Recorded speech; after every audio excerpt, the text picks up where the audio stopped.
I went down to the Phillip Island circuit in southern Victoria recently, where I watched the Island Magic meeting. Not the biggest race meeting at that track, it was made for those who love to race. Nothing pretentious, with the only spectators being family and friends. The events range from Formula V to sports cars, including Lamborghinis and BMWs and Audis. The atmosphere, including the awards ceremony, is much more personable, and you can walk through the pits and have a lot of friendly chats.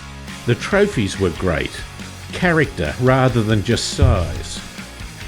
I was there because Overdrive's Fred Brain had his 1969 Monaro GTS in the historic touring car category, which was also called Group N in CAMS speak, and which was previously Appendix J for those of us who are old enough to remember. Fred won the best presented car, possibly, he thinks, because he was the only Monaro.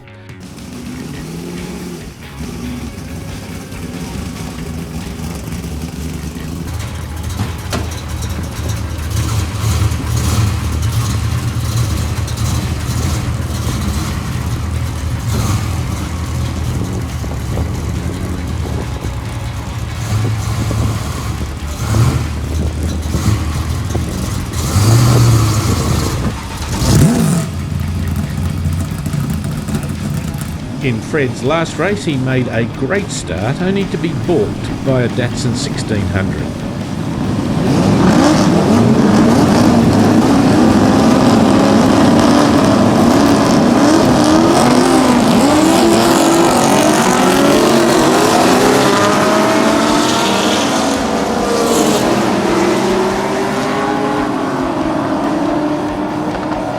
Even the sounds brought back memories.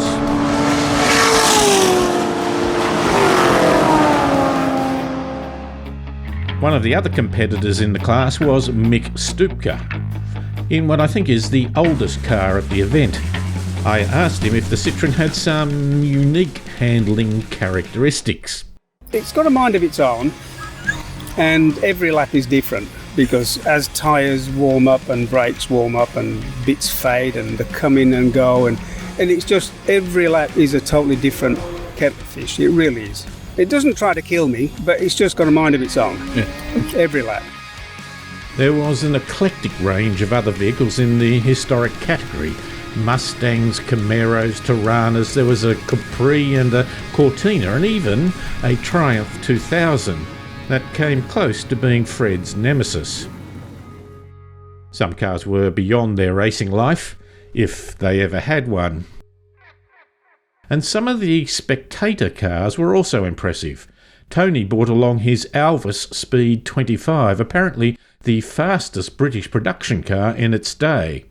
Some time ago I spoke to media personality Will Hagan, who admires Alvises greatly. There's a lot to talk about. When you talk of a company, I mean, the development of motoring generally, but in this period, in the 1920s, 30s, when the Alvis Car Company really was, I was going to say revolutionary, they were in a way. I mean, they'd made a front-wheel drive production car in 1928. They had the world's first all-synchro four-speed gearbox in about 1933.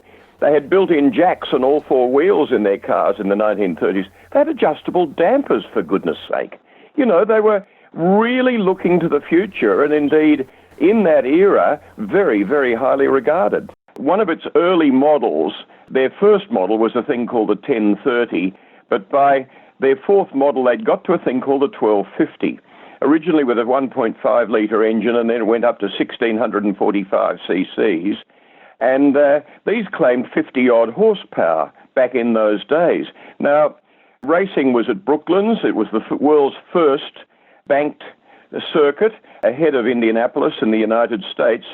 And there was an event called the JCC 200, the Junior Car Club 200. Well, in 1923, an Alvis 1250 with 1.6 litre engine averaged 93.29 miles an hour for the 200-mile race to win it. And indeed, it was the first British brand to win that race, and outran a Bugatti, outran a Delahaye, and so on. And in fact, he owned one. Yes, I bought a Speed 20 from Barry Turner And I have to say, I didn't look after it very well. In fact, we had a fire in it in my parents' backyard. The car I had was a four-door Tourer. It was an open car, and it wasn't in good order, in truth, when I got it. And back in those days, you needed a fair bit of money or expertise, and I didn't have either, to restore these things. They had wood frame bodies, and to get somebody to do the wood frame sections that actually gave the strength to the body was quite expensive, because it was all hand done. Some of the competitors were obviously cashed up, but it was still the type of event with the sort of people I like to meet.